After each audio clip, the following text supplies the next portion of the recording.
Exxon Mobil is one of the largest oil and gas producers in America. And it's also one of the largest funders of climate change denial. Now, there's a recent article posting in the Guardian that shows that despite making a pledge back in 2007 to stop funding climate deniers or in Congress or different industry lobbying groups that fund climate denial efforts, they continued to do so. And this is according to their own tax records. As I said, the Guardian looked into this and got their tax records, and they analyzed it. They did a whole report on this one, and they learned that among its expenditures, ExxonMobil gave more than $2.3 million to members of Congress, as well as this lobbying organization known as ALEC, the American Legislative Exchange Council, to fight regulations that would help curb climate change. So I'm going to get into some of this, the amounts of money that they spent and where they spent it on. Now, according to this article, ExxonMobil had spent around $30 million on research and activist groups that would promote disinformation about global warming or climate change over the years. And this is according to a tally kept by Greenpeace. Now, as I said, in 2007, ExxonMobil said, okay, we're not going to fund climate denial anymore, okay? Our shareholders have had it. They said, hey, maybe you should take this climate change thing seriously, especially since back in the 1980s, that's when you found out that it was an actual problem. So we know it's a problem. We're your shareholders. We don't want you to fund climate denial groups anymore, or senators. And they said, okay, all right, so we're not going to do it anymore, except that they lied. So, but first, I want to quote them in their 2007 corporate citizenship report. They wrote, in 2008, we'll discontinue contributions to several public policy groups whose position on climate change could divert attention from the important discussion on how the world will secure energy required for economic growth in an environmentally responsible manner. But, as this report shows, from their tax filings, since 2007, the oil companies has given $1.87 million to Republicans in Congress that deny climate change, and an additional $454,000 to the American Legislative Exchange Council, according to these records. Now, Exxon says, no, you know what? We're not funding climate denial. Now, that's bullshit. As I'm going to show you, the money that goes to ALEC goes right into climate denial.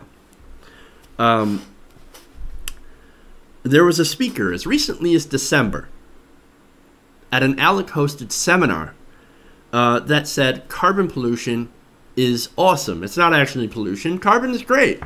Greener Earth. They said this: the ongoing rise in atmospheric carbon dioxide should be welcomed with open arms. Oh, really? Carbon dioxide is not a pollutant. It is a benefit. It is the very elixir of life. Okay, interesting. This speaker was a lobbyist named Craig Idso. Now, Mr. Idso was the founder of the founder of the Center for the Study of Carbon Dioxide and Global Change. Now, Idso also told lawmakers that we should let CO2 rise unrestricted.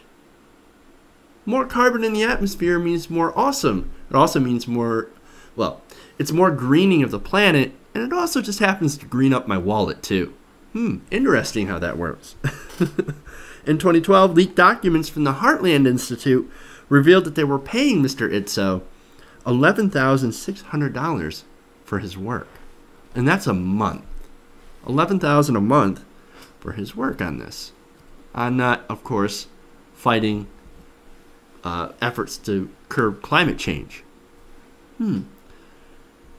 So he says, hey, the planet, when it comes to carbon, it's getting greener. It's great. Carbon's awesome. Makes the planet greener. Helps the plants. It's the very elixir of life. How could it be bad? And also, this oil company is paying me tons and tons of money. This think tank is paying me tons of money in order for me to say this shit. So, yeah, it's a win-win. Now, it seems pretty obvious, right, that ExxonMobil's support for lobby groups that deny climate change was at odds with their public position. But, of course, ALEC is just a start, according to these documents, according to this report from The Guardian. According to the Center for American Progress, ExxonMobil has also funded House Republicans like James Inhofe. And actually, that's a Senate Republican, James Inhofe. Now, does anybody remember how Senator Inhofe thinks about climate change? If you don't, I would go and Google James Inhofe snowball. You'd see exactly where he stands. This is the asshole that threw a snowball in the Senate chamber to say, oh, see, look, it's cold outside. No, it's cold outside. What global war? What climate change? There is no climate change. It's cold. Where I'm at right now, that completely disproves the entirety of global climate change. Okay, sure. Now, Inhofe, unsurprisingly, has received $20,000 since 2007 from oil companies. Oh, so you're on their side and you get money. Interesting. Now, Exxon also funded Senator Roger Wicker, who cast the single no vote earlier this year against a symbolic sense of the Senate resolution that climate change was real. The single no vote. The resolution passed 98-1. Oh, and guess what? Wicker also got money from Exxon Mobil. $14,000 to be precise. Exxon also gave a total of $868,150 to Republican senators that voted against another symbolic resolution that said that human activity was a significant driver of climate change. That's a lot of money. Each of the 49 Republican senators that voted no got at least $5,000 from Exxon, according to oil change figures. Turns out, if you vote in favor of ExxonMobil, ExxonMobil gives you lots of money. Gee, who didn't see that one? But no, we're not actually funding climate deniers. No, they're just on the side of, they're just pro-business, that's all. Yeah, you know what? Climate change is going to cost you a lot of money to try and fix. It's so much cheaper to just burn dirty coal and just to let it go in the atmosphere. Or to pollute the rivers. Pollute the air, pollute the rivers, pollute the land. So much cheaper to do than actually cleaning up your fucking mess. And it also seems to be cheaper since our Congress, since the Republican Party is filled with a bunch of whores, that all you have to do is just give them some money and they'll do everything that you want. They'll bend over for campaign dollars. That's all you have to do. And it's so much cheaper to do that than to actually clean up your fucking mess.